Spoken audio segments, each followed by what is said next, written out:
بسم اللہ الرحمن الرحیم ولا علی الذین اذا ما اتوک لتحملهم قلت لا اجد ما احملکم علیہ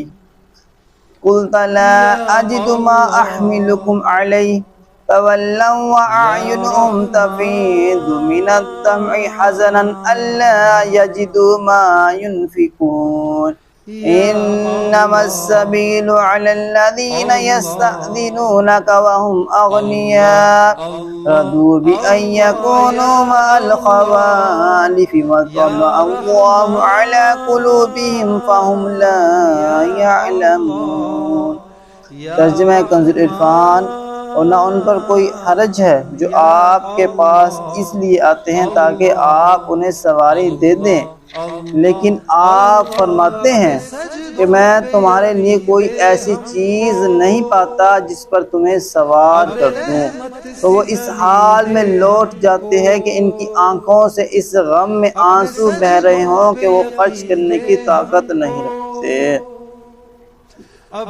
مواخذہ تو ان لوگوں پر ہے جو مالدار ہونے کے باوجود آپ صلی اللہ علیہ وسلم سے رخصت مانگتے ہیں۔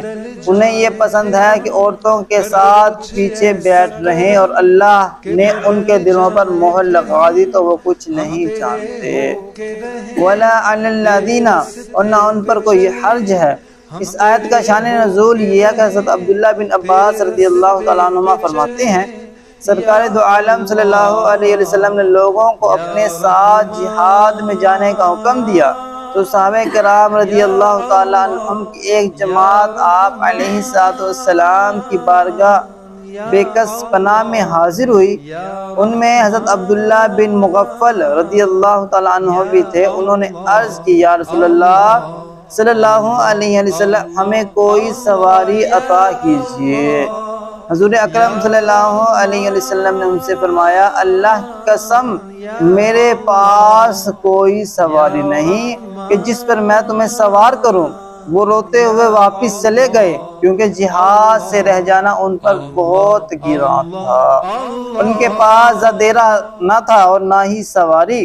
اللہ تعالیٰ نے ان کی اللہ عز و جل اور اس کے رسول صلی اللہ علیہ وسلم سے محبت اور جہاد پر حرص کی وجہ سے ان کے عذر میں یہ آیتیں بیان فرما دیں۔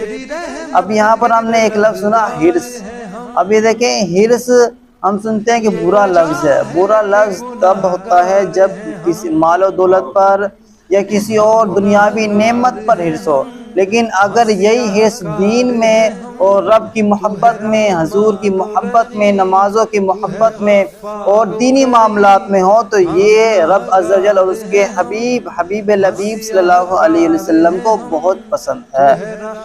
اس آیت مبارکہ اور اس کے شان نزول کے واقعہ سے صحابہ کرام رضی اللہ تعالیٰ عنہم کے جذبہ جہاد، شوق عبادت اور ذوق اطاعت کا پتہ چلتا ہے کہ ایک طرف تو منافقین ہیں جو قدرت ہونے کے باوجود جھوٹے ہیلے بہانے کر کے جہاد سے جان چھڑاتے ہیں، اور ایک طرف یہ کامل الایمان مخلص غلام ہے جو شرعاً رخصت اور اجازت ہونے کے باوجود جہاد نہ کر سکنے اور اس عبادت میں شریک نہ ہو سکنے کے غم میں آنسو بہا رہے ہیں۔ اللہ تعالی ہمیں بھی ایسا ذوق و شوق عطا فرمائے۔ اللہ پاک نے فرمایا انما السبیل علی الذین، مواخذہ تو ان لوگوں پر ہے، یعنی مواخذہ تو ان لوگوں پر ہے جو جہاد میں جانے کی قدرت رکھتے ہیں، اس کے باوجود آپ صلی اللہ علیہ وسلم سے رخصت مانگتے ہیں۔ اللہ پاک ہمیں ان صحابہ کرام جیسا ذوق و شوق عطا فرمائے، آمین بجاہ النبی الامین۔